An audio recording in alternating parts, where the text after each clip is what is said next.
कि जो राम को लाए हैं हम उनको लाएंगे।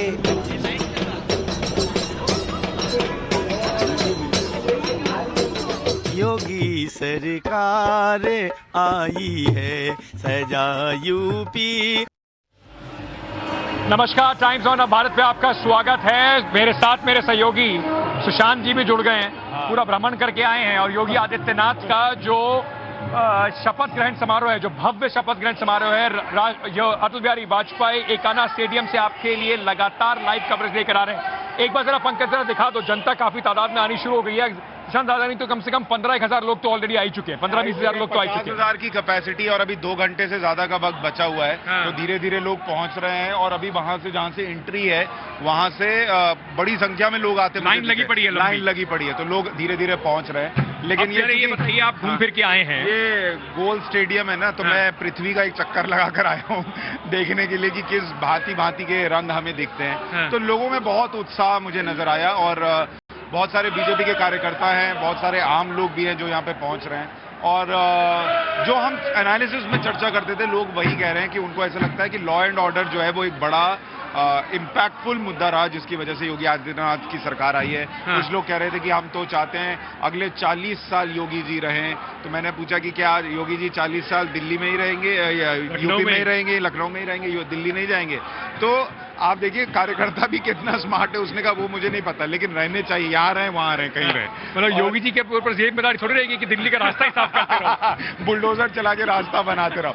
तो लेकिन लोग बहुत खुश हैं, बहुत उत्साहित हैं। साधु समाज से अलग अलग हिस्सों से लोग आए हुए हैं, ये भी दिख रहा है। कुछ लोग कर्नाटक से आए हुए थे, वो भी दिखा।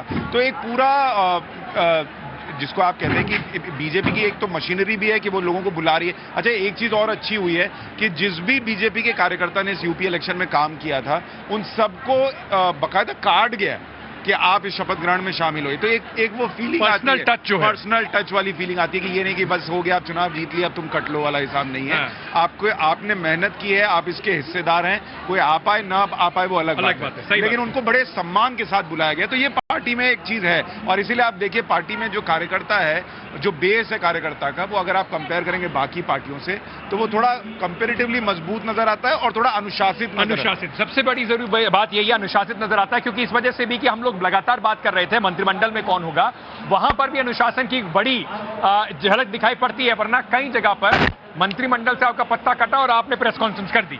हाँ, ये तो होता ही है। और देखिए एक चीज अच्छी ये भी है अंकित, बीजेपी के लिहाज से, कि जो मैंडेट है वो बड़ा क्लियर है ना। तो कहीं किसी को ब्लैकमेल या नाराजगी दिखाने का मौका ही नहीं है। सीधा मैंडेट जो है वो 2 चेहरों पर है, मोदी योगी, बात खत्म। मोदी योगी पर है। और आपको पता है कि भाई ऐसा तो नहीं है कि 205 सीट है कि आप कुछ बाह मरोड़ सकते हैं कि मुझे नहीं दिया, ये हो गया, वो हो गया। अब भाई संजय निषाद को कैबिनेट में जगह मिल रही है, लेकिन इसलिए नहीं मिल रही कि अगर वो नहीं रहेंगे तो हमारी सरकार गिर जाएगी। इसलिए मिल रही कि भाई आपने हमारे सहयोगी हैं, आपके साथ हमारा ये पहले से था कि भाई आप हमारे साथ रहिए, जो होगा उसमें आप हिस्सेदार होंगे, हार में हिस्सेदार होंगे, जीत में हिस्सेदार होंगे। तो वो हिस्सेदारी मिल रही है। सही बात है। और जो बड़ी खबर है, रविकांत के पास सीधे चलते हैं। जो बात लगातार हो रही थी, कयास लगाए जा रहे थे मंत्रिमंडल में कौन होगा कौन नहीं होगा, ब्रिजेश पाठक को उप मुख्यमंत्री बनाए जाने की खबर है। केशव प्रसाद मौर्य के साथ दिनेश शर्मा जो हैं, उनका पत्ता जरूर कटा है। तो रविकांत एक ब्राह्मण की जगह दूसरा ब्राह्मण ही आया है, लेकिन दिनेश शर्मा का अब क्या होने वाला है?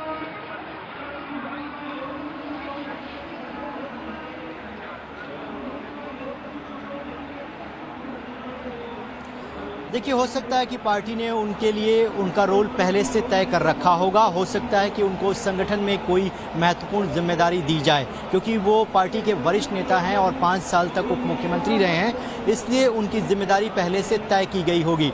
लेकिन ब्राह्मणों को लेकर जो एक मैसेज फैलाया गया उत्तर प्रदेश के चुनाव के दौरान कि जो ब्राह्मण हैं वो बीजेपी से बहुत ज़्यादा नाराज हैं, इस बात को बीजेपी ने गंभीरता से लिया और अगर दिनेश शर्मा को रिप्लेस किया तो वो भी ब्राह्मण चेहरे के साथ ही किया। अंकित, अब से कुछ ही देर पहले मैं मुख्यमंत्री आवास पर था और वहां से यहाँ स्टेडियम तक आने में मुझे लगभग 1 घंटे लग गए। लगभग 3 से 4 किलोमीटर तक जो है लंबा काफिला जो है गाड़ियों का लगा हुआ है। कार्यकर्ता हैं, विधायक हैं, जिला पंचायत के अध्यक्ष हैं, तमाम जो बीजेपी से जुड़े हुए लोग हैं वो आए हुए हैं। इस वक्त मैं स्टेडियम के अंदर हूं और टॉप एंगल से अपने दर्शकों को एक बार यहाँ की तस्वीरें दिखा देते हैं, क्योंकि भारतीय जनता पार्टी ने इस शपथ ग्रहण समारोह को भव्य बनाने के लिए जो तैयारियां की हैं वो बाकी के 3 राज्यों में बहुत कम दिखा। उत्तर प्रदेश पर पूरा फोकस इसलिए है क्योंकि गुजरात के बाद बीजेपी यहाँ पर हिंदुत्व की जो फैक्ट्री और जो उसका राष्ट्रवाद है उसका केंद्र बनाना चाहती है उत्तर प्रदेश को। इसीलिए आप देखिए ऐसा लग रहा है कि जैसे वर्ल्ड कप का फाइनल मैच हो रहा हो। कम से कम स्थापित कर दिया है। रविकांत वापस आ रहा हूं आपके पास, वापस आ रहा हूं आपके साथ। लगातार मैदान में जनता बढ़ती जा रही है। सुशांत, हमारे साथ शांतनु गुप्ता जुड़ गए हैं जिन्होंने उस वक्त से योगी जी को कवर किया है, या एक तरीके से कहें उनकी एक एक चीज देखी और समझी है जब लोग उन्हें सीएम के तौर पर देख भी नहीं रहे। तो the monk who sold his Ferrari से the monk who ruled, who became chief minister तक, और who became chief minister again तक, एंड हु क्रिएटेड हिस्ट्री तक। योगी जी में ऐसा क्या था जो आपको लगता था कि वो ये कर पाएंगे या नहीं कर पाएंगे? उनमें कुछ अलग क्या? पब्लिक तो देखिए अलग हिसाब से सोचती है, आप पॉलिटिकल एनालिस्ट के हिसाब से उसमें उनमें क्या अलग पाते हैं? सुशांत, 2017 के चुनाव में मैं उनकी बहुत सारी रैली अटेंड करी जब उन्होंने किताब नहीं लिखी थी, और मुझे भी उतना ही पता था जितना किसी को सांसद की तरह पता है। उनकी कुछ स्पीचेस फेमस थी। जब मैं उनकी रैलीज में जाता था तो मुझे ऐसा लगता था बिल्कुल जैसे नरेंद्र मोदी की एक छोटी सभा चल रही हो बड़ी, उस तरह का यूफोरिया दिखता था। तो मैंने कहा ये, और जब मैं उसे इंग्लिश में, क्योंकि I am English writer basically, जब मैं इंग्लिश में सर्च करता था तो मुझे वो ऐसे दूसरे मुख्यमंत्री दिखे जिसके बारे में वॉशिंगटन पोस्ट लिख रहा है, जिसके बारे में न्यूयॉर्क टाइम्स लिख रहा है, जिसके बारे में CNN कवर कर रहा है। मैंने कल CNN में इंटरव्यू दिया, CNN US में इंटरव्यू दिया, मैंने अल जज़ीरा में इंटरव्यू दिया, तो मुझे लगा इतना क्यूरियोसिटी क्यों है और 99.9% नेगेटिव क्यों लिख रहा है इंग्लिश मीडिया एक 5 बार के सांसद के बारे में। तो मुझे एक एनिग्मा सा लगा, एक इंट्रिगिंग लगा कि इनके बारे में जनता के सामने लाना चाहिए कि है कौन व्यक्ति, क्या शख्सियत है। ये बताइए शांतनु जी, जो इसी पर थोड़ी सी आगे चर्चा करते हुए, क्योंकि ये एक हिस्टोरिक मैंडेट है और ये चुनाव योगी आदित्यनाथ के चेहरे पर लड़ा गया, उनकी कमान के अंदर लड़ा गया। जीत हार जो भी होती है उनके सर के ऊपर ही आती है। योगी आदित्यनाथ अब भारतीय जनता पार्टी के नेतृत्व में नेशनली कहां आप उनको अब देखते हैं? इस चुनाव ने कितनी मदद करी है एक बड़े प्रोजेक्शन में उनकी? देखिए, पिछले 5 साल से भी अंकित मैं देख रहा था, ऐसा कोई चुनाव नहीं था जिसमें वो टॉप 5 स्टार प्रचारक में नहीं थे। चाहे वो हैदराबाद का म्युनिसिपल इलेक्शन हो, चाहे वो कैलकाटा का इलेक्शन हो, वो पहले से थे। लेकिन हाँ, उनका एक पॉलिटिकल वेट बहुत जबरदस्त बढ़ चुका है ना। आप एंटी इनकमेंसी के बाद, आप 5 साल के बाद कितने सारे हैं फर्स्ट, पहली बार फर्स्ट, मैं तो भूल भी गया हूँ कितने आंकड़े हैं जिसमें वो फर्स्ट हैं। और उसके बाद आप 44-40% वोट शेयर लेके आते हैं। उत्तर प्रदेश जैसे इतने मल्टी कॉन्टेस्ट इलेक्शन, 75 में से 23 जिलों में क्लीन स्वीप है। क्लीन स्वीप है। और देखिए, योगी आदित्यनाथ पहले ऐसे व्यक्ति हैं जो हम लोग सब नोएडा से रहते हैं, मनहूस नोएडा में जाने के बाद भी दोबारा मुख्यमंत्री बन चुके हैं। तो बल्कि अब तो ऐसा हो गया मेरे ख्याल सुशांत कि नोएडा जाना पड़ेगा आपको अगर मुख्यमंत्री बनना है। उल्टा हो गया। चुनाव के हिसाब से ये सब चीजें बदलती रहती हैं और उन्होंने अब एक नया मापदंड स्थापित कर दिया। एक बार बताऊं, वो 75 जिलों में मतलब कम से कम 2-2, 2.5-2.5, 3-3 बार जा चुके हैं। ऐसा पहला मुख्यमंत्री है जो पहली बार सारे जिलों में गया और 2-2, 3-3 बार जा चुका है। अच्छा, एक चीज और बताइए कि अभी जो बीजेपी के लिए नेक्स्ट बड़ा टारगेट है वो है 2024। क्या ये मैंडेट जो है उसको स्थापित कर रहा है कि 2024 में यूपी में यही मैंडेट आएगा, या अभी चुनौतियां हैं आपको दिखती हैं? मेरे ख्याल से 24 काफी क्लियर है। लेकिन एक अच्छी बात ये जो असर बात देखी है कि अखिलेश ने एक अच्छी चुनौती दी है, और अखिलेश ने विधानसभा में रहकर, क्योंकि देखिए पार्लियामेंटेरियन तो वो फेल्ड पार्लियामेंटेरियन कहूंगा, क्योंकि 32% अटेंडेंस है, 0 क्वेश्चन पूछे, 0 प्राइवेट मेंबर मिले पिछले 3 साल में।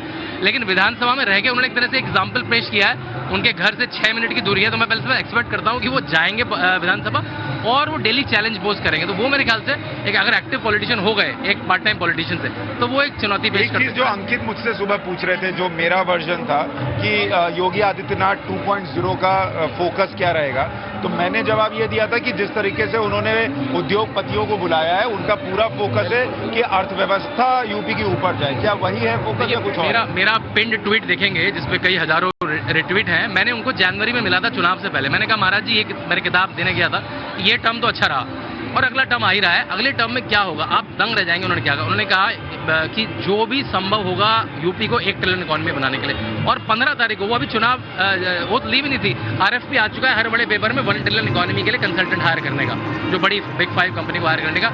और कल भी अमित शाह जी ने कहा योगी जी ने कहा कि कैसे उत्तर प्रदेश इकोनॉमी में नंबर 1 आ जाए, जब टॉप लीडरशिप उत्तर प्रदेश को इकोनॉमी वाइज नंबर 1 बनाने की सोच रही है। चुनावों में भी अनएम्प्लॉयमेंट, इकोनॉमी, पैसा एक बड़ा मुद्दा रहा है, तो उन्होंने जिस तरीके से पिछली बार कानून व्यवस्था टैकल करी है, तो अब उम्मीद यह है कि अगले 5 सालों में इस मुद्दे पर भी कुछ सफलता जरूर उनको मिलेगी। मेरे ख्याल से मिली भी है। जो जीएसडीपी है, जो जीडीपी का स्टेट वर्जन है, वो 7 से नंबर 2 पे आ चुका है। ईज ऑफ डूइंग बिजनेस में नंबर 2 आ चुका है। पिछली इन्वेस्टमेंट समिट बहुत बड़ी हुई थी, आज भी हमने सुना है बहुत सारे उद्योगपति आ रहे हैं यहाँ पे। तो उद्योगपति को एक ये तो चोर हैं, ये तो पैसे कमाते हैं, जो टिपिकल एक वामपंथी विचारधारा है, उससे बहुत बाहर आ चुका है देश। उद्योगपति मैं इतना बता दूं, जितने उद्योगपति आ रहे हैं वो सारे वो उद्योगपति हैं जो हर पार्टी को चंदा देते हैं। तो कोई पार्टी ये नहीं बोल सकती कि ये फलाने के उद्योगपति हैं और दूसरे के नहीं है। देखिए, उद्योगपतियों के बारे में जितनी बात ना की जाए उतना बेहतर है, वो सरकारें देख लेंगी अपने आपस में। लेकिन लगातार जिस तरीके से यहाँ पर जो हम आपको लाइव कवरेज दिखा रहे हैं, पंकज जरा भाई माहौल भी दिखा दो थोड़ा सा, जनता देखने को आतुर है। वो पीछे स्टेज है, स्टेज तक पहुंच पाए थे क्या आप? नहीं, स्टेज तक तो नहीं जा पाया, लेकिन अभी मनोज तिवारी जी वहां पे गाना वाना गा रहे थे तो लोग बड़े उत्साहित थे, और स्टेज की तस्वीर जो है वो मेरे ख्याल से पंकज दिखा पा रहे हैं। पंकज अभी आपको स्टेज की तस्वीर भी दिखा रहे हैं, लोग भी यहाँ पर आ रहे हैं। जो कैबिनेट को लेकर शांतनु जी जिस तरीके से पूरा एक बना हुआ था कि कौन होगा कौन नहीं, जाहिर सी बात है राजनेताओं में अगर आप चुनाव लड़ते हैं पॉलिटिक्स में तो आपकी आकांक्षाएं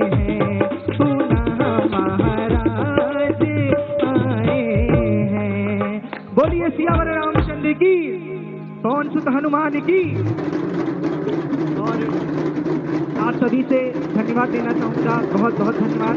और महान श्री योगी आदित्यनाथ जी को पुनः एक बार मुख्यमंत्री बनने पे ढेरों बधाई, शुभकामनाएं। बहुत बहुत धन्यवाद। प्रेम यदुवंशी हमारे बीच कानपुर से पधारे थे। मित्रों, ये जो कार्यक्रम आप देख रहे हैं, उत्तर प्रदेश के संस्कृत विभाग ने आपके लिए विशेष रूप से सजाया है। भारत की सर्वाधिक आबादी वाला राज्य अब कद्दावर नेता हो गए, एमपी रहे हैं 20 साल तक, अब 5 साल का मुख्यमंत्री का उनको एक्सपीरियंस हो गया है, दोबारा जीत कर आए, अपने दम पे जीत कर आए, 40% से ऊपर वोट लेकर जीत कर आए। क्या उनको नहीं लगेगा कि इस बार कोई डेप्यूटी क्यों, एक पावरफुल मुख्यमंत्री और बाकी कैबिनेट? देखिए, आपको भी पता है डेप्यूटी चीफ मिनिस्टर कोई कॉन्स्टिट्यूशनल पोस्ट नहीं है।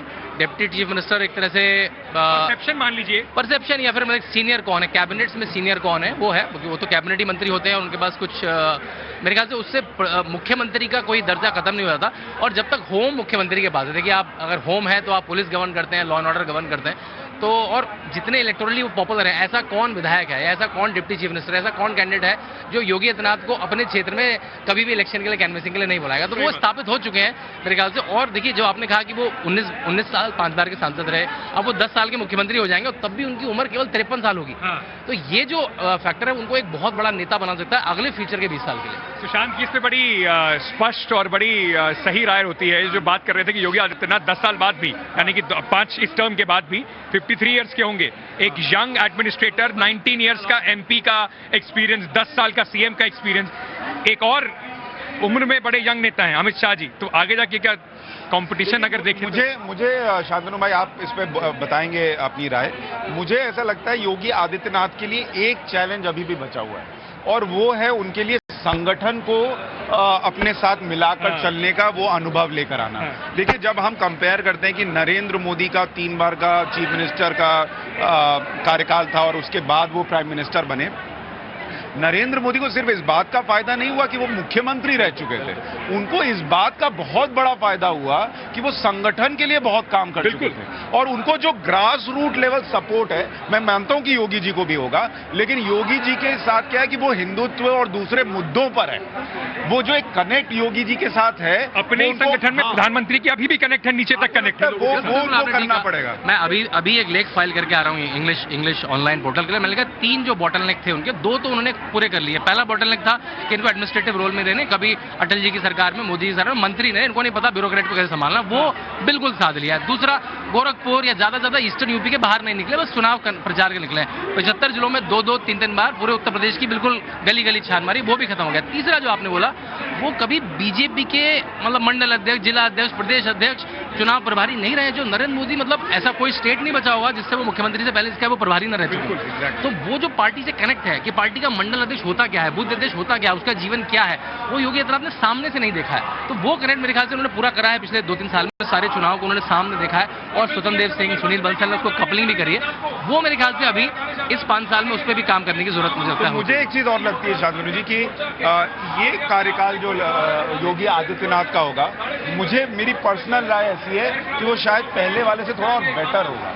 और उसकी एक बड़ी वजह मैं ये मानता हूं कि पिछली बार योगी आदित्यनाथ को इस चीज से स्ट्रगल करना पड़ा था, पार्टी और एडमिनिस्ट्रेशन दोनों को हैंडल करते वक्त, कि आप ऊपर से लाके बैठाए गए। तो वो चीज एक अंदर से रहती है और उसमें कई बार आप अपनी अथॉरिटी को स्टैब्लिश करने के लिए कुछ ऐसे चीजें करते हैं जो लोगों को रास नहीं आती, और इस बार उनको वो करने की जरूरत नहीं है। बिल्कुल। और क्योंकि कोई उन्होंने एमएलए चुनाव लड़ा जो उत्तर प्रदेश में अमूमन नहीं है। अखिलेश यादव, मायावती एमएलसी बन के चुनाव बने हैं पिछले 15 साल में, तो वो भी आप बिल्कुल ठीक कह रहे हैं। और जैसे कि प्रदेश अध्यक्ष स्वतंत्र देव सिंह के साथ उनके रिश्ते काफी अच्छे रहे, उनको अब कैबिनेट में लेकर आ रहे हैं, तो इन सब चीजों का जो बात कर रहे थे, थर्ड बॉटलनेक की जो बात कर रहे थे, इस बार अंकित उन पर एक और ईश्वर की कृपा है। हाँ। और वो कृपा ये है कि जो उनके सबसे बड़े एक तरीके से कह लीजिए साइलेंट विरोधी थे, वो चुनाव हार गए। हाँ। तो अब वो कैबिनेट में तो आ जाएंगे केशव प्रसाद मौर्य, लेकिन उनका जो वो धार थी, वो धार अब थोड़ी कम होगी। मुझे लगता नहीं केशव जी अब कहेंगे कि अगली बार मुख्यमंत्री कौन बनेगा, कहेंगे चुनाव के बाद बताएंगे, क्योंकि एंड तक वही एकलौते थे जो एक बात कहते रहे थे। देखिए मेरे ख्याल से जब भी योगी आदित्यनाथ उत्तर प्रदेश छोड़ के सेंटर की राजनीति में जाएंगे, किस रोल में जाएंगे वो अलग बात है, टॉप 4 में जाएंगे, वो सीसीएस में जाएंगे, तो यहाँ पे तो वैक्यूम होगा। उत्तर प्रदेश में भाजपा नहीं जाने वाली है। अगर भाजपा ने 2014 से लेकर 22 तक 7-8 साल में 44% 40% वोट शेयर क्रिएट कर लिया, इसको हटाना अब किसी को 45% वोट शेयर लाना पड़ेगा। तो अब कौन आगे कौन होगा उनके मुख्यमंत्री, तो उसकी तो रेस चलती रहेगी। मैं पब्लिक के बीच में गया था तो कुछ लोग कह रहे थे कि अगले 40 साल उनको बीजेपी कहीं जाती नहीं दिखती। तो मैंने कहा कि 40 साल क्या योगी जी यहीं सीएम रहेंगे? तो अब बहुत सारे कार्यकर्ता भी है ना, उनको पता है कि अब कोई देख लेगा बड़ा नेता तो दिक्कत होगी, तो उन्होंने कहा मुझे नहीं पता 40 साल कहाँ रहेंगे, लेकिन बीजेपी रहेगी सेंटर में और यहाँ रहेगी। तो आपने ठीक कहा कि अब योगी जी के बाद अगले कौन 2-3 चेहरे होंगे, वो भी अब मेरे ख्याल से अगले 3-4 साल में क्लियर होने लगेंगे। और देखिए ये इस चुनाव का एक बड़ा महत्व है कि योगी आदित्यनाथ की जो जीत है, अब बात यही हो रही है उनके बाद कौन, टॉप में 4 में कौन। तो योगी आदित्यनाथ ने अपने आप को उत्तर प्रदेश में तो पूरे स्थापित कर ही लिया, लेकिन बीजेपी के सेंट्रल पिवट में भी अब एक बड़े रोल में होंगे। अंकित मुझे एक बात बताइए, हम ये तो चर्चा कर रहे हैं, और देखिए बतौर पत्रकार हमको इसकी स्वतंत्रता है कि हम चर्चा करें कि भाई अमित शाह को कोई खतरा है या नहीं योगी आदित्यनाथ के बढ़ते कद से, लेकिन क्या हम इसकी चर्चा ना करें कि योगी आदित्यनाथ के बराबर में कौन कौन खड़े हैं, जिसमें हेमंत बिस्व शर्मा है। आप हेमंत बिस्व शर्मा को इग्नोर नहीं कर सकते, उनकी पॉपुलैरिटी भी बढ़ रही है और वो एक अच्छे एडमिनिस्ट्रेटर भी है, तो वो चीज है। मामा जी मध्य प्रदेश वाले, अब उन्होंने भी बुलडोजर निकाल लिया है, मामा बुलडोजर हो गए, बाबा बुलडोजर, मामा बुलडोजर। तो महत्वाकांक्षाएं बहुतों की है, तो ये भी होगा। लेकिन मेरे ख्याल से सुशांत ने बहुत अच्छा हेल्दी कॉम्पिटिशन है कि हम सेकंड गेस कर रहे हैं अभी, हमें कोई भी मंत्री नहीं पता है अभी ढंग से, ये भी सेकंड गेस कर रहे हैं, अच्छी है। या वर्सेस कांग्रेस का अध्यक्ष कौन होगा, आपको अक्कड़ बक्कड़ बम्बे वो 3 नाम है, उसमें से जहां पे कांटा रुक जाएगा, सोनिया गांधी, प्रियंका गांधी, राहुल गांधी। तो ये मेरे ख्याल से एक हेल्दी मेरिटोक्रेसी है कि जो मेरिट में होगा, जो पॉपुलर होगा, जो चुनाव जीत के देगा मुझे, वो आगे बढ़ेगा। तो ये मेरे ख्याल से अच्छा संकेत भी है भाजपा के लिए। चलिए लगातार चर्चा जहां पर चलती रहेगी, लेकिन सीधे मनीष के पास चलते हैं। स्टेज के बहुत करीब खड़े हुए हैं मनीष, और माहौल जिस तरीके से अब बनता दिखाई पड़ रहा है, पूरा एक त्योहार वाला माहौल बनाने की कोशिश है। मनीष थोड़ा सा दर्शकों को दिखा दीजिए, आप एमएलए के पास भी खड़े हुए हैं।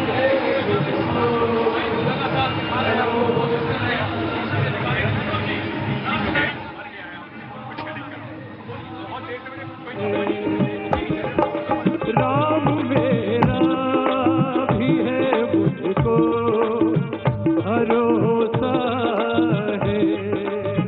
राम कहते हैं राम जी अयोध्या है। किसी ने कहा सीता जी को रावण लेके गया और राम जी अवध में रख लिए, अपने घर में रख लिए, तो उन्होंने सीता को वनवास दे दिया। और वनवास जाने के बाद लोगों ने कहा कि राम जी ने सीता जी को वनवास दे दिया। पंकज भाई, तो राम जी ने को रिसीव करने के लिए जो तमाम बड़े नेता हैं वो एयरपोर्ट की तरफ रुख कर रहे हैं। 3:30 बजे जो है वो प्रधानमंत्री का जो स्पेशल विमान है वो लैंड करेगा और स्टेडियम की तस्वीरें आपको दिखाते हैं एक एक करके। जो भारतीय जनता पार्टी के कार्यकर्ता हैं, लाभार्थी हैं, जिनको इन्विटेशन सरकार की तरफ से दिया गया है, वो स्टेडियम का रुख कर रहे हैं। और सबसे महत्वपूर्ण बात यह है कि उत्तर प्रदेश के चुनाव में योगी आदित्यनाथ ने जितनी मेहनत की उससे थोड़ी भी कम मेहनत प्रधानमंत्री ने व्यक्तिगत रूप से कम नहीं की है। इसलिए प्रधानमंत्री के स्वागत की भी भव्य तैयारियां की गई हैं। प्रधानमंत्री आवास के ठीक बाहर जो है बड़े बड़े बैनर और पोस्टर लगाए गए हैं और सांस्कृतिक कार्यक्रम का भी आयोजन किया गया है पीएम के स्वागत के लिए। प्रधानमंत्री इस कार्यक्रम में हिस्सा लेने के लिए आ रहे हैं और जो जानकारी मिल रही है कि ओथ सेरेमनी के तुरंत बाद जितने भी मंत्री यहां पर शपथ लेंगे वो लोग भवन में मुख्यमंत्री योगी आदित्यनाथ के साथ एक बड़ी बैठक होगी और उसमें वो कैबिनेट की बैठक नहीं होगी, उसमें जो राज्य मंत्री हैं, जो स्वतंत्र प्रभार हैं, उन सभी मंत्रियों को बुलाया जाएगा। और इसके साथ ही जो बीजेपी रूल्ड स्टेट के मुख्यमंत्री हैं जो यहां पर लखनऊ में आए हैं इस कार्यक्रम में हिस्सा लेने के लिए, वो सभी रात्रि भोज पर मुख्यमंत्री आवास पर बुलाए गए हैं। यानी जितने भी अतिथि यहां पर आए हैं सबका स्वागत किया जा रहा है, सबका सत्कार किया जा रहा है और उसके लिए पूरी तैयारियां लगभग पूरी कर ली गई हैं। लगभग 3:30 बजे जो प्रधानमंत्री का प्लेन है वो लखनऊ एयरपोर्ट पर लैंड करेगा और उसके बाद वो चॉपर से यहां पर इकाना स्टेडियम में जो हेलीपैड बनाया गया है वहां पर लैंड करने वाले हैं। और एक एक करके जो भारतीय जनता पार्टी के कार्यकर्ता हैं, जो बड़े मंत्री हैं, खुद मुख्यमंत्री योगी आदित्यनाथ प्रधानमंत्री को रिसीव करने के लिए वहां पर जाएंगे और धीरे धीरे जो माहौल है वो यहाँ पर बनता हुआ दिखाई दे रहा। आप देखिए संगीत के कार्यक्रम चल रहे हैं, कार्यकर्ताओं की लगातार एंट्री हो रही है। अभी बहुत सारे कार्यकर्ता रास्ते में हैं और इस स्टेडियम की जो कैपेसिटी है बीजेपी ये उम्मीद कर रही है कि ये पूरा का पूरा स्टेडियम जो है वो खचाखच भर जाएगा। जो कैबिनेट को लेकर जो तमाम कयास लगाए जा रहे थे वो कयास भी लगभग खत्म हो चुके हैं। 2 डिप्टी सीएम इस बार भी रहेंगे, इसमें कोई डाउट नहीं है। केशव प्रसाद मौर्य की वापसी हो रही है, उनको मुख्यमंत्री आवास पर बुलाया गया था क्योंकि 2 तरीके से कॉल गई है। एक राजभवन की तरफ से आधिकारिक तौर पर जो इन्फॉर्मेशन दी जाती है, जो मंत्री यहाँ पर शपथ लेंगे उनको राजभवन भी इन्फॉर्म करता है।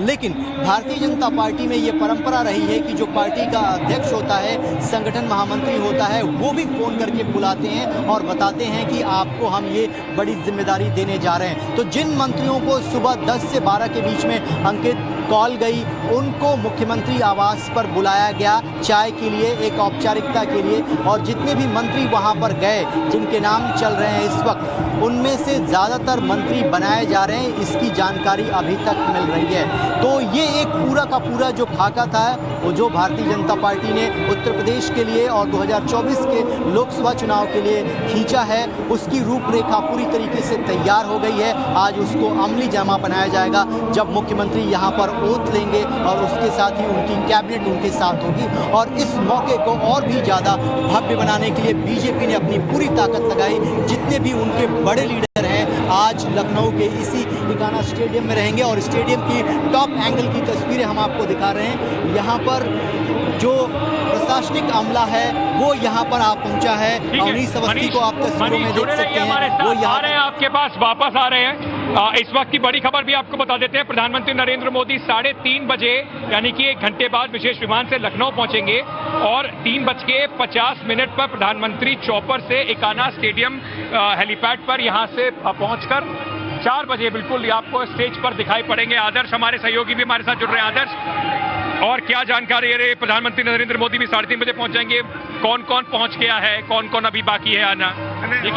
ये भी बताइए किस किस का हेलीकॉप्टर उड़ा है और किसका क्रैश कर गया है? देखिए बहुत सारे ऐसे चेहरे हैं जिनके उम्मीदों के हेलीकॉप्टर क्रैश कर गए हैं। अगर हम डिप्टी सीएम की बात करें तो ब्रजेश पाठक और केशव प्रसाद मौर्य की लॉटरी लगी है।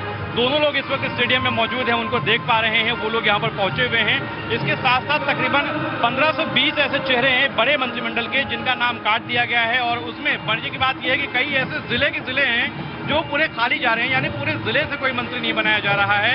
इसी कड़ी में कहा जा रहा था कि महेंद्र सिंह जो योगी सरकार के बहुत करीबी रहे हैं उनको मंत्री बनाया जाएगा, लेकिन उनको अभी तक कोई फोन नहीं गया है। जैसे बहुत सारे चेहरे हैं। आदर्श, ये पता चल पाया कि ये क्यों हुआ है? उन जिलों में परफॉर्मेंस अच्छा नहीं था या उनका खुद का परफॉर्मेंस अच्छा नहीं था? देखिए, अभी तक की जानकारी के मुताबिक उनका खुद का जो परफॉर्मेंस था वो अच्छा नहीं था। माना जा रहा था कि वो लोग कुछ मतलब योगी सरकार के पिछले कार्यकाल को अगर हम देखें तो कई सारे आरोप भी लगे थे और वो आरोप सीधे उन मंत्रियों से जुड़े हुए थे और इसी वजह से कहा जा रहा था अंकित कि उन लोगों का नाम हटाया गया है और नए चेहरों को भी तरहीज देने की कोशिश है, जिसमें प्रोफेशनल भी शामिल हैं। चाहे हम पुलिस विभाग के अधिकारियों की बात करें, ईडी के अधिकारियों की बात करें, पत्रकारों की बात करें, तो ये वो नाम हैं जिनके नाम अभी चर्चा में है और कहा जा रहा है कि इनको मंत्रिमंडल में जगह दी जाएगी। ये इस बार एक बड़ा फैक्टर है जो हमेशा बात होती थी कि टैलेंट डेफिसिट है, बहुत अच्छे लोग नहीं मिल पा रहे हैं काम करने के लिए। इस बार काफी सारे लोगों को समझ लीजिए लेटरल एंट्री मिल रही है, ब्यूरोक्रेट्स हैं, पुलिस वाले हैं, जिनको यहां पर बड़ी भूमिका मिल सकती है। सुशांत, बिल्कुल, और देखिए ये होना भी चाहिए। अगर आप जैसे हमारे प्रोफेशन में कि अगर आप परफॉर्म नहीं कर रहे हैं तो आपको जबरदस्ती ढोया नहीं जा सकता, तो वैसे ही पॉलिटिक्स में भी होना चाहिए कि सिर्फ आप पार्टी में वरिष्ठ हैं या इतने साल से पार्टी में इसलिए आपको ये मिल जाना चाहिए, वो नहीं चलेगा।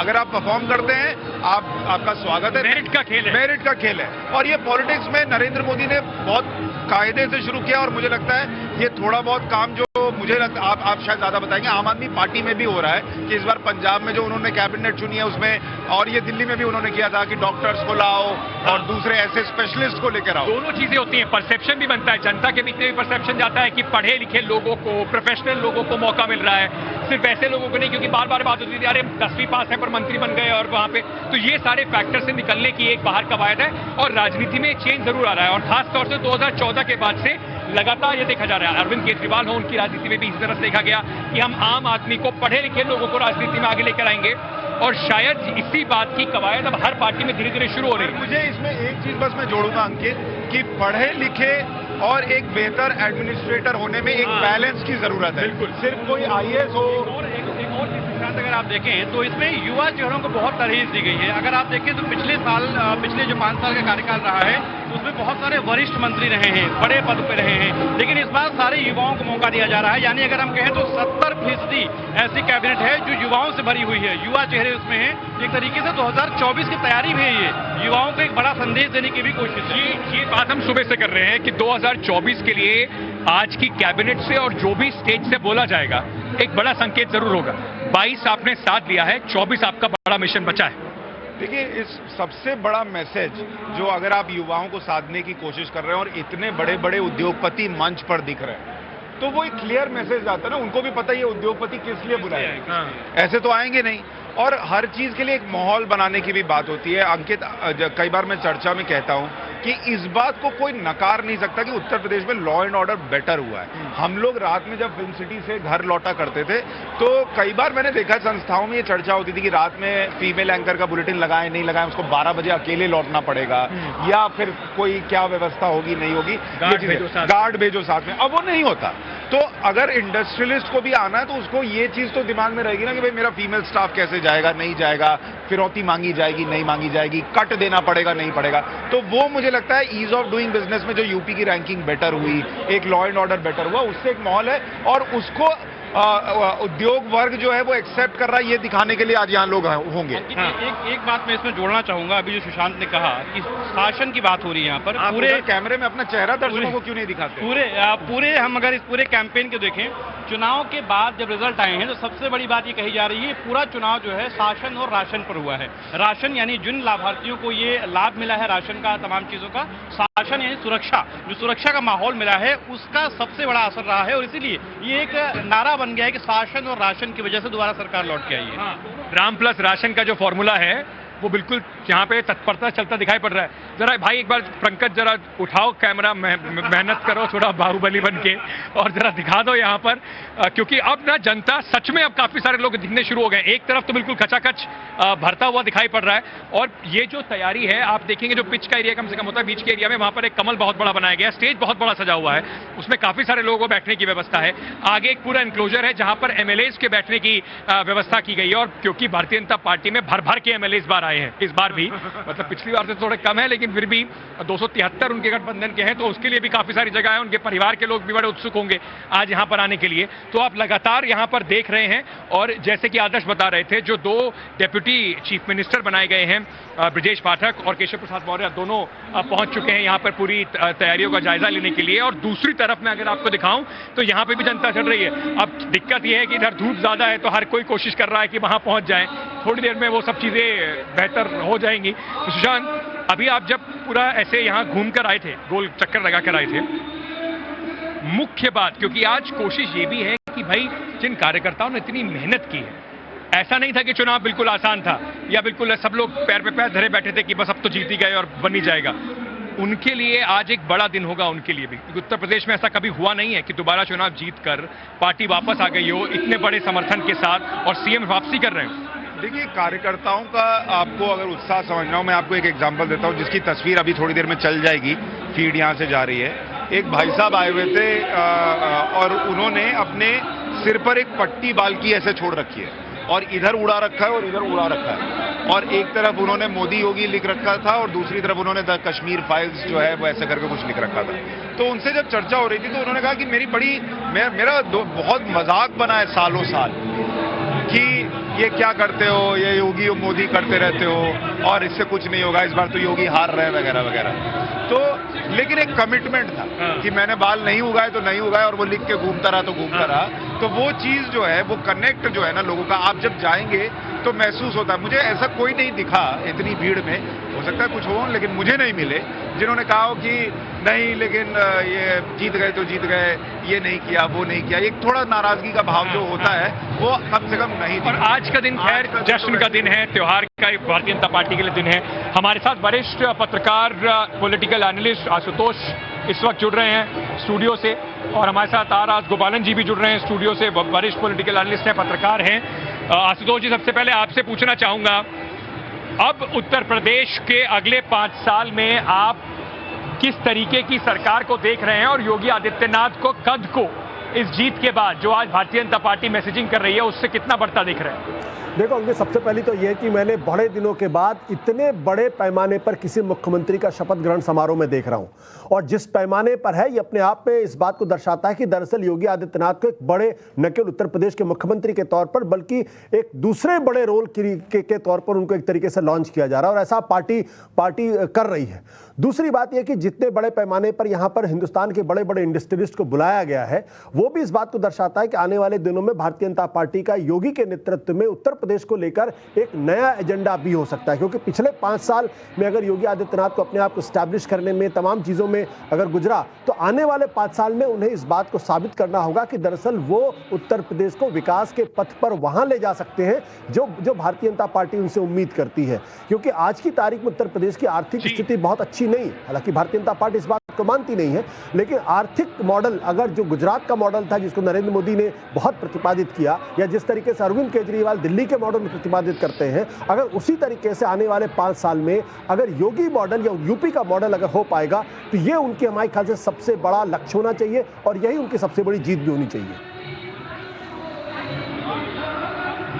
मुझे एक चीज लगती है आशुतोष जी, जिस वक्त गुजरात मॉडल की भी चर्चा होती थी और नरेंद्र मोदी पीएम कैंडिडेट बन रहे थे, तो उस गुजरात मॉडल को भी नकारने वाले बहुत लोग थे। आज यूपी में बीजेपी दोबारा जीत कर आ गई है, वो योगी मॉडल को भी नकारने वाले मिल जाएंगे, लेकिन जो वोटर है वो स्वीकार कर ले, वो ज्यादा इंपॉर्टेंट होता है। राजगोपालन जी, आपको क्या लगता है योगी आदित्यनाथ के लिए इस बार के कार्यकाल में बड़ी चुनौती क्या रहेगी? ये 2-3 चीज इंपॉर्टेंट मैं देख रहा हूँ आशुतोष से। मैं जरा हट करके मैं आपको समझाना चाहते हैं, जेवर एयरपोर्ट जो फिल्म सिटी, ये सारा चीज़ में उसी को अट्रैक्शन है। आज के इंडस्ट्रियलिस्ट आ रहे हैं, अमिताभ बच्चन आ रहे हैं, बोनी कपूर आ रहे हैं, सिनेमा इंडस्ट्रीज में सब लोग आ रहे हैं। लेकिन ये दोनों चुनौती है, करके दिखाना है 2024 को पहले। जेवर एयरपोर्ट में एक रनवे भी शुरू कर देना जी, तप शुरू कर देंगे। ये योगी मॉडल है, जो डबल इंजन का महत्व, ये दोनों प्लस राम मंदिर, ये तीनों चीज़ बन जाएगा ना जी। अनदर 2 इयर्स में योगी आदित्यनाथ का चुनौती है, एक राम मंदिर, एक फिल्म सिटी लखनऊ के सामने, तीसरा जो जेवर एयरपोर्ट, ये तीनों चुनौती है। आशुतोष ने ठीक कहा है, आर्थिक स्थिति ठीक नहीं है, लेकिन उसको सुधारने के लिए अच्छा फाइनेंस मिनिस्टर भी आने वाले हैं।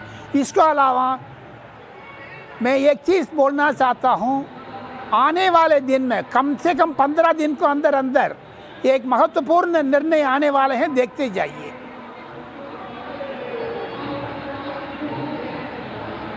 नहीं, आप तो हेडलाइन देने वाली बातें कर रहे हैं। एक सुधारने वाले वित्त मंत्री आने वाले कहाँ? जैसे यहाँ के वित्त मंत्री की बात कर रहे हैं। जैसे उत्तराखंड में यूनिफॉर्म सिविल कोड के लिए फर्स्ट मंत्रिमंडल में प्रस्ताव पास किया है कल, ऐसे एक चीज यूपी मंत्रिमंडल में कल परसों होने वाले हैं, देखते जाना।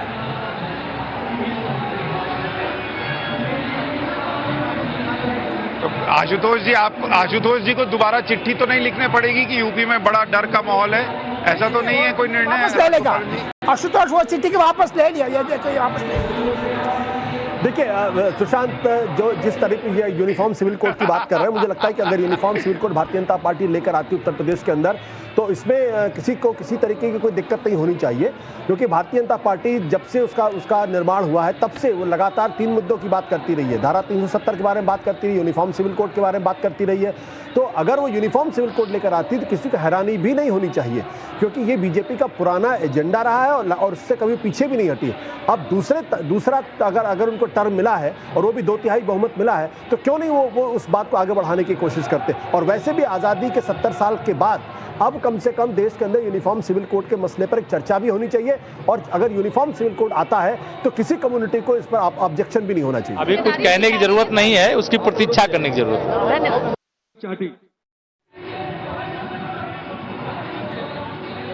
ठीक है। राजगोपालन जी, जो अभी हम चर्चा एक और कर रहे थे कि योगी कैबिनेट कैसी होगी, आपके पास अंदर की खबरें बहुत सारी पहुंच जाती हैं। जैसे अभी आप कुछ बता रहे थे कि अगले 2-4 दिन में क्या होगा, ये भी आपके पास जानकारी है, लेकिन आप हमें बताएंगे नहीं खुलकर।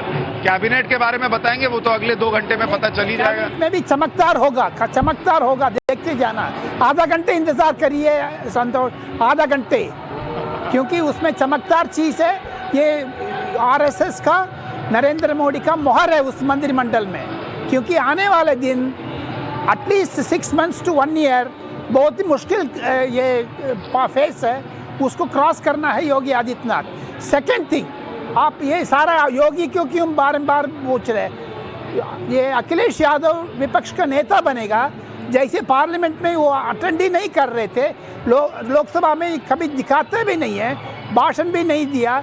लोकसभा में 5 बजट में 1 बजट के ऊपर भी उन्होंने भाषण नहीं दिया, लेकिन यूपी में क्या करने वाले हैं वो भी नहीं पता है। क्षेत्रीय दल लखनऊ को पसंद करते हैं, दिल्ली को नहीं पसंद करते हैं।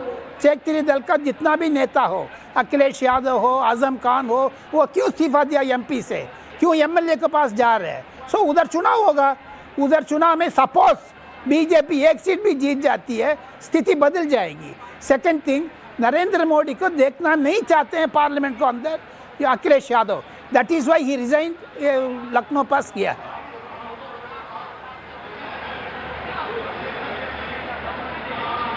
आशुतोष जी, लेकिन हम जब चर्चा कर रहे हैं योगी आदित्यनाथ का कद कितना बढ़ रहा है और इस बार उनके नाम पर भी वोट पड़ा है, लेकिन राजगोपालन जी कह रहे हैं कैबिनेट में नरेंद्र मोदी और आरएसएस की चली, तो फिर कद क्या बढ़ा उनका? नहीं, ये मैं देखिए, ये भारतीय जनता पार्टी के अंदर एक तरीके से आप कहें कि तमाम तरीके के पावर सेंटर्स होते हैं, और अगर आप ये कहेंगे योगी आदित्यनाथ का कद बढ़ गया है और वो देश के प्रधानमंत्री नरेंद्र मोदी जो उनके सर्वोच्च नेता हैं, अगर वो उससे मंत्रणा नहीं करेंगे तो मैं इस बात को नहीं मानता हूं। तो योगी आदित्यनाथ का जो भी कैबिनेट होगा, जाहिर सी बात होगी उसमें योगी आदित्यनाथ की चलेगी, लेकिन उसमें नरेंद्र मोदी की भी बात होगी, उसमें आरएसएस की तरफ से भी होगा। वो ऐसा नहीं है कि सिर्फ योगी आदित्यनाथ जिसको चाहेंगे उसको रख लेंगे, लेकिन अगर वो किसी का नाम आगे बढ़ाएंगे तो उसका सम्मान भी होगा, उसमें चर्चा भी होगी। और अगर सब तीनों लोगों को अगर ये लगेगा कि नहीं ये ठीक है, तो मैं कहता उस पर होगा। ये मुझे लगता है जैसे कि अब अगर मान लीजिए कि क्षेत्रीय दल है, तो क्षेत्रीय दलों में अगर मान लीजिए अखिलेश यादव की सरकार होती तो उसमें सिर्फ अखिलेश यादव की चलती, लेकिन यहाँ आपको योगी आदित्यनाथ की भी चलेगी, या अमित शाह की भी बात मानी जाएगी, यहाँ पे मोदी जी की बात, सबसे ज़्यादा मोदी जी की बात मानी जाएगी, और आरएसएस की भी बात होगी। और मुझे लगता है कि ये एक सही तरीका है, और इस पर अगर किसी को ऑब्जेक्शन है तो मैं उससे मुझे कुछ नहीं कहना। और उसका मतलब मतलब ये नहीं कि योगी आदित्यनाथ का स्टेचर कम हो जाएगा। योगी आदित्यनाथ का स्टेचर चुनाव में जीतने 2/3 बहुमत लेने के बाद काफी बढ़ा है, और इसी वजह से जो नाम आ रहे हैं आशुतोष जी, और उसमें ये कहा जा रहा है कि केशव प्रसाद मौर्य को फिर से डिप्टी सीएम बनाया जा रहा है, ये लगभग तय है। क्या इस फैसले पर आपको कोई आश्चर्य हो रहा है? क्योंकि बीजेपी की जो परंपरा रही है उसको एक तरीके से अगर आप गौर करें तो उससे थोड़ा अलग जाकर पुष्कर धामी को भी मौका मिल गया और अब केशव प्रसाद मौर्य को भी मौका मिलेगा, ये बताया जा रहा है।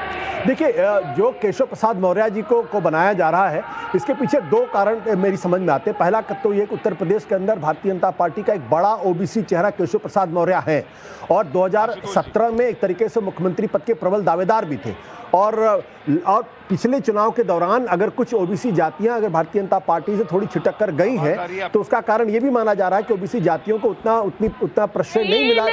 शुभ दिन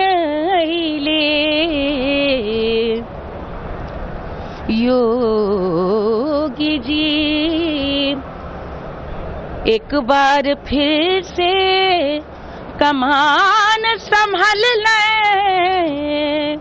उत्तर प्रदेश की दूसरी बार कमान संभाल रहे हैं। हम सभी उन्हें हार्दिक बधाई देते हैं, अभिनंदन करते हैं, और मैं मानती हूँ ये उत्तर प्रदेश का और भारत का हम सबका सौभाग्य है कि ऐसे कर्मठ, ऐसे कर्तव्यनिष्ठ मुख्यमंत्री उत्तर प्रदेश को दोबारा मिल रहे हैं। धन्यवाद।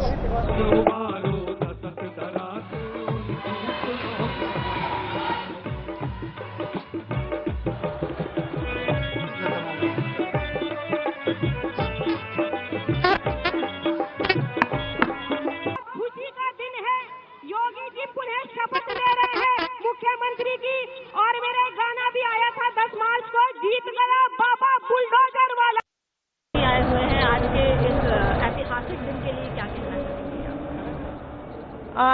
आज योगी जी का जो शपथ ग्रहण समारोह है ये दिव्य भी है और भव्य भी है, और ऐतिहासिक ये समारोह होगा। योगी जी ने जो 5 साल का जो कार्यकाल रहा है वो एक ऐतिहासिक कार्यकाल रहा है। जनता ने भर भर के वोट इसलिए दी है क्योंकि उत्तर प्रदेश की बेटियां सुरक्षित रही। संत समाज भी बहुत खुश है और सब आज आए हुए हैं यहाँ पर योगी जी के ऐतिहासिक इस अवसर पर शामिल होने के लिए। किस तरीके से ये खुशी जाहिर करते हैं? देखिए, संतों की खुशी का ठिकाना नहीं है, क्योंकि आप देख ही रहे हैं, और वो इसलिए है क्योंकि भारतीय जनता पार्टी जो कहती है वो करती है। संतों की सुरक्षा भी करती है और मठ मंदिर की सुरक्षा भी करती है।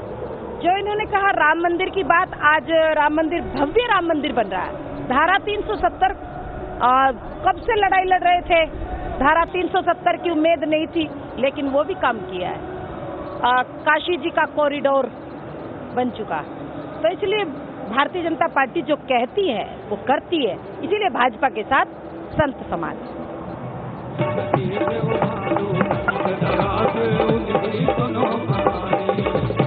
योगी जी जे कोना कोनो, योगी जी जे कोना, योगी जी जे कोना कोनो, योगी जी जे कोना कोनो, धर्म धुरंधर ज्ञानी भैया, धर्म धुरंधर ज्ञानी।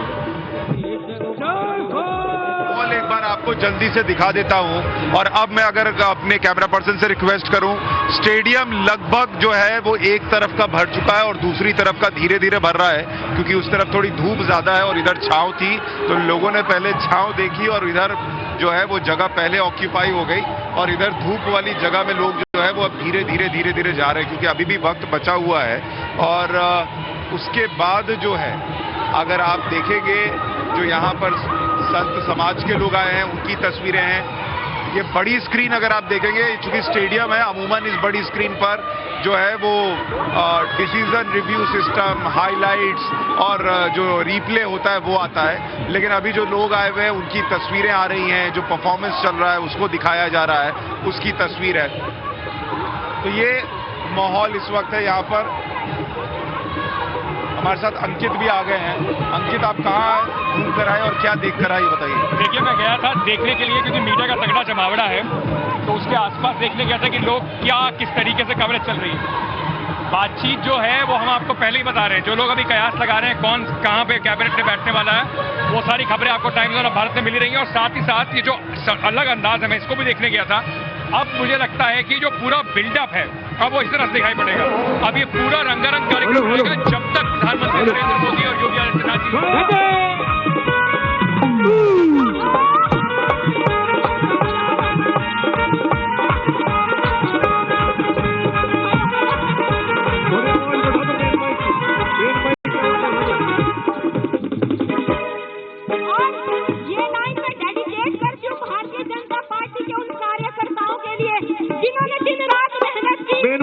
कर दो थोड़ा, मेन माइक को लाउड कर दो।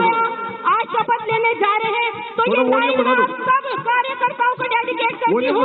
ये आगे क्या हुआ? कार्यकर्ताओं की मेहनत पार्टी ने बड़ा रंग लाई, ये भाजपा यूपी में दोबारा आई।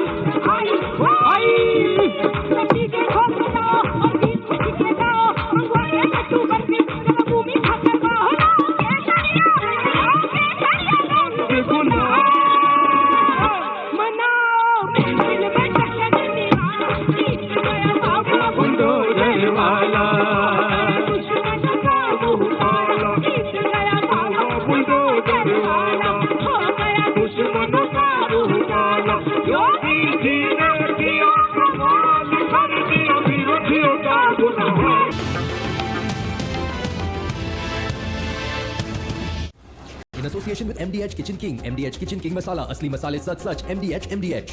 तुम्हारा घर ये याद है? अच्छा, अभी पेंट किया ना? 10 साल पहले। 10 साल बाद भी ऐसी शान? झूठे। नारियल गिरा था तेरे सर पर। कैसे?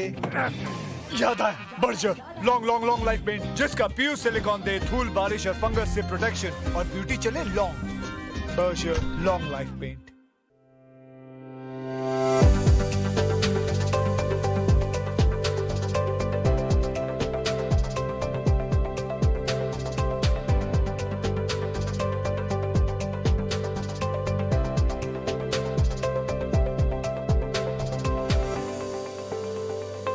मेडी बडी गोल्ड, यहाँ आपको और आपके पूरे परिवार को मिलता है unlimited expert doctor consultations. Download MediBuddy now.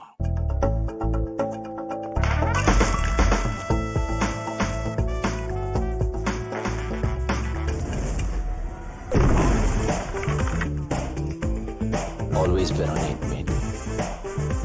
OLX auto से देता है आपकी कार का बेस्ट प्राइस। सुना तुमने ये क्या बोल रहे हैं? यही कि OLX ऑटोज देता है आपकी कार का बेस्ट प्राइस। ये प्राइस ही नहीं सरप्राइज है। Visit olxautos.in।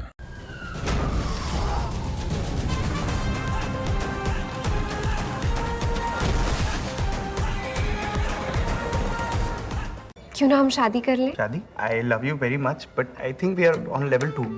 ये तो सिर्फ घुमा रहा है। कमिटमेंट करने के लिए करनी पड़ती है सीधी बात, जैसे करता है IIFL finance. IIFL gold loan, branch में सोना दो, 5 मिनट में पैसा लो, ज्यादा लोन की रकम, झंझट सबसे कम। IIFL फाइनेंस, सीधी बात।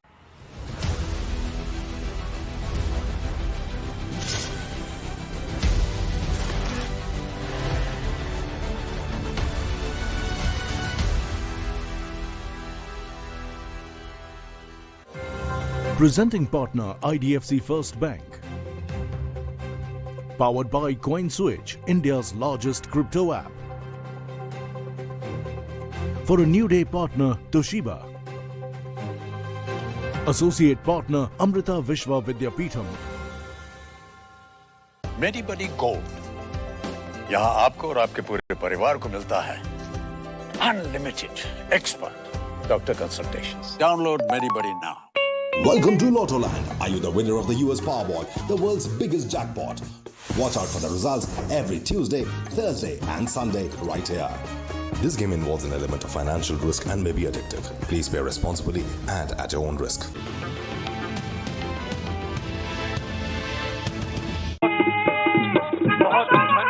बहुत धन्यवाद। बहुत चंचल